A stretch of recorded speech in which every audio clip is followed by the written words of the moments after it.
Hola, es un placer inmenso arrancar una nueva y fascinante explicación. Hoy vamos a meternos de lleno en los entresijos de una de esas verdaderas obras maestras del cine europeo, la película neerlandesa de 1973, Delicias turcas, dirigida por Paul Verhoeven. Esta cinta es famosísima por su tremenda energía, tanto visual como emocional, pero bueno, nuestro enfoque hoy va a ser un poco distinto. Vamos a descubrir al arquitecto oculto detrás de todo su impacto duradero. Sí, hablamos de su extraordinaria banda sonora. A ver, entremos de lleno en este tema. La película es una adaptación de la aclamada novela de Jan Wolkers y sigue el intensísimo romance de Eric y Olga, y vaya si lo lleva al límite absoluto. Pero claro, aquí surge un problema cinematográfico monumental. ¿Cómo demonios se compone música para extremos emocionales tan salvajes? Porque la historia pasa, sin frenos, de una comedia de pura exaltación corporal a una tragedia verdaderamente devastadora. Crear una banda sonora que una todo esto sin que la película parezca un rompecabezas roto requiere una solución musical cuanto menos brillante. Y aquí es exactamente donde entra en escena nuestro arquitecto cinematográfico, el compositor Roger Van Otterloo, y lo que resulta una auténtica locura, de verdad, para un proyecto de semejante magnitud es que este era su debut absoluto en el cine. Así es. Recibió el encargo casi titánico de construir un puente musical sólido a través de esos cambios emocionales tan bruscos que acabamos de mencionar.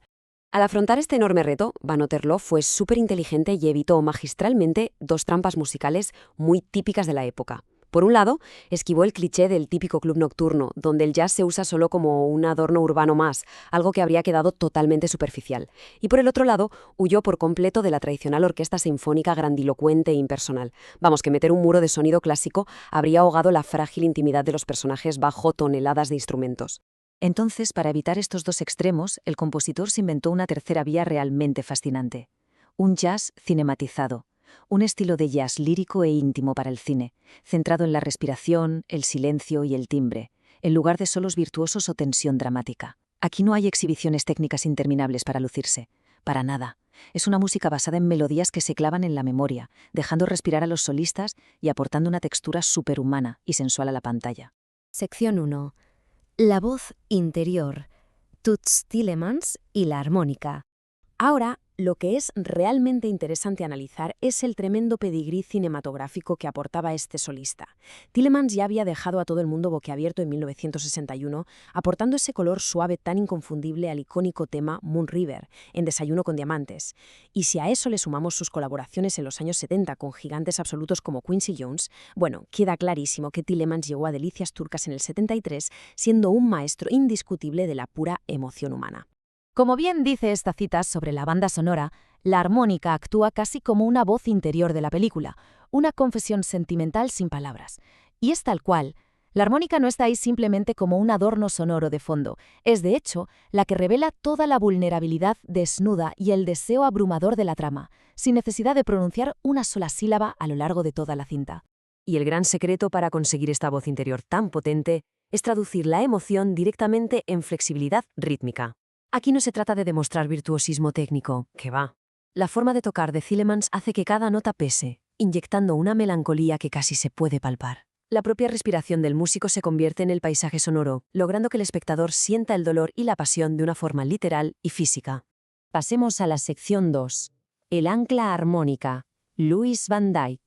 Acompañando a la armónica tenemos el piano de Van Dyke, que sinceramente hace muchísimo más que un simple acompañamiento. Fijaos en esto, proporciona un suelo armónico súper firme, permite que la orquesta y la armónica respiren a sus anchas, crea un espacio de intimidad y suspensión emocional absoluto y, por supuesto, conserva la verdadera flexibilidad del jazz.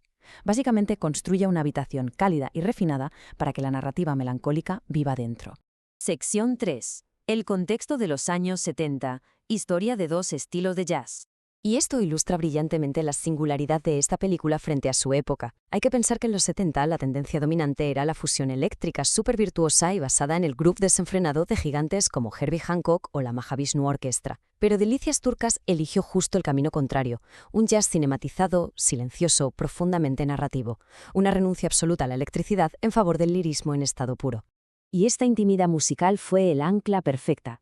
Permitió que la historia viajara desde el fuego incontrolable del exceso físico directo hasta el hielo de una tragedia devastadora, sin romperse jamás.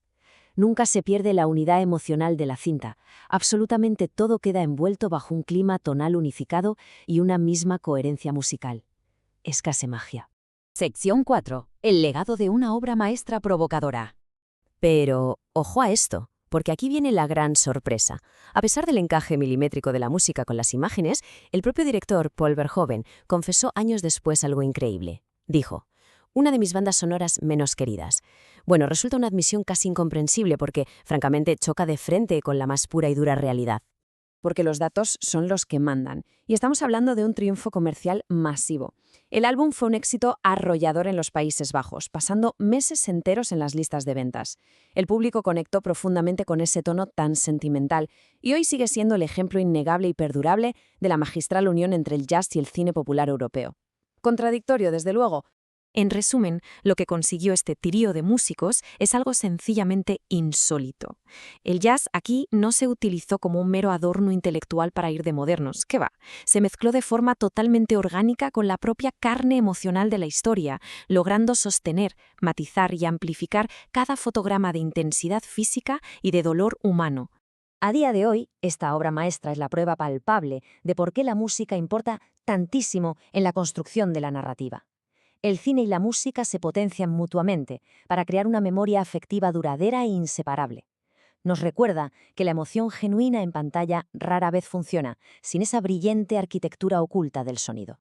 Resulta fascinante que en plena época de estruendo eléctrico, un enfoque tan sumamente tranquilo lograra semejante impacto cultural. Así que terminamos con esta gran pregunta para reflexionar. ¿Cómo es que un solo instrumento, respirando a través de una íntima melodía de jazz, puede contener toda la memoria emocional de una obra maestra del cine? Ha sido un verdadero placer desgranar juntos este brillante diseño sonoro. Hasta la próxima explicación.